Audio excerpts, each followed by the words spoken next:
Hello mga pre, after 7 years mapapapinturan na rin etong kusina ni Apon Daleng. Siyempre dumating yung tita ko galing ibang bansa, 7 years din hindi siya nakauwi dito sa Pilipinas mga pre. Pagkadating-dating ng tita ko sinisilip niya yung pwede niyang ipagawa. Kaya yan, una niyang nakita etong kusina ni Apon Daleng kaya papapinturan na niya.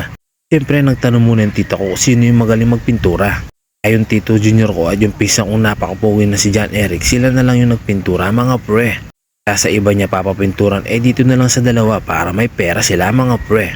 Sakto nangangailangan tong dalawa, yung tito ko tsaka yung pinsan ko, kaya sila na yung nagpintura.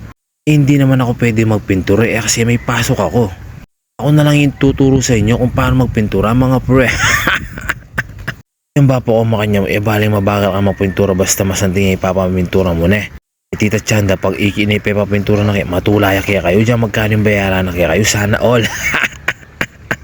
Ang Apon Daleng masaya yung akin ni antayan yung pintura na kaya kayo.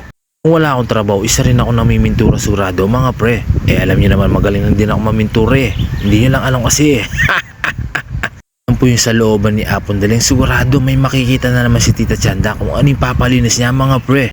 Po yung mga pinabagay niya galing sa ibang bansa mga pre. Si Tita Chanda bilib na bilib din ako sa tao na to Yan ang tita kong napakabait. Talagang inuna niya yung sa bahay at inuna niya yung pamilya niya mga pre. Itong mga cabinet pinapintura ng tita ko sa mga gwapo kong tito at saka ang gwapo kong pinsa mga pre. Maswerte tayo pag yung pamilya natin, kapatid natin o tito natin magaling sa bahay mga pre. Hindi ka nakukuha ng ibang tao, di ba? Pamilya mo na. Kung nagpipintura yung dalawa, itong pinsa kong napakaganda na si Franz naglilinis sa loob ng bahay mga pre. Itong tito kong napakaganda naglilinis din siya. Kakawil na ng tita kong napakaganda naglilinis at tumutulong siya dito sa bahay.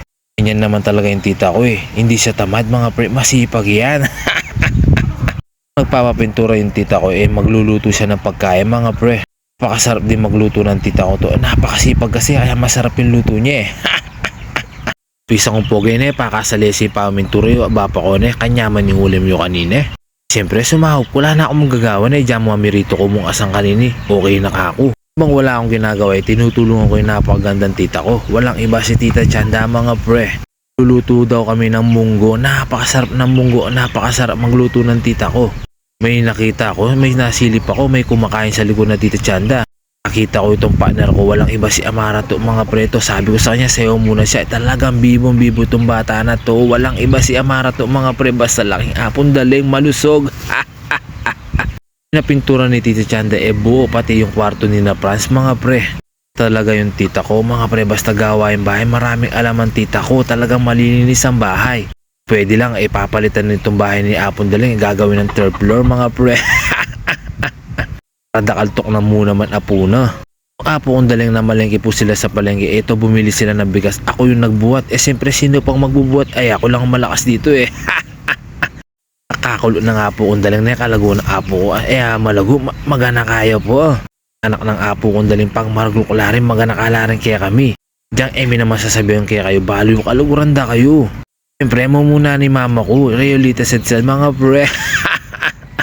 Sa mga kailangan ka, dyan nanuwi ang obra yan, basta ligalya mo. Abi ako, gawa mo yung obra, di ba mga pre?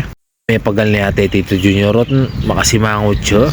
Darap na ka tito ko, maninaya ka mo, magluto kami pang Tita Chanda. Ng tito Rasa may pagkwento lang magkumpare lang dong Konglen. Tawag na si Tita Chanda at saka si Apon Daleng, kakain na daw kami para matik naman namin yung luto niya. Talaing Apon Daleng, sandaan nyo, masarap ang luto mga pre. Megluto kay munggo, walang iba si Tita Chanda mga pre kasi si Apon Daleng namalengke siya.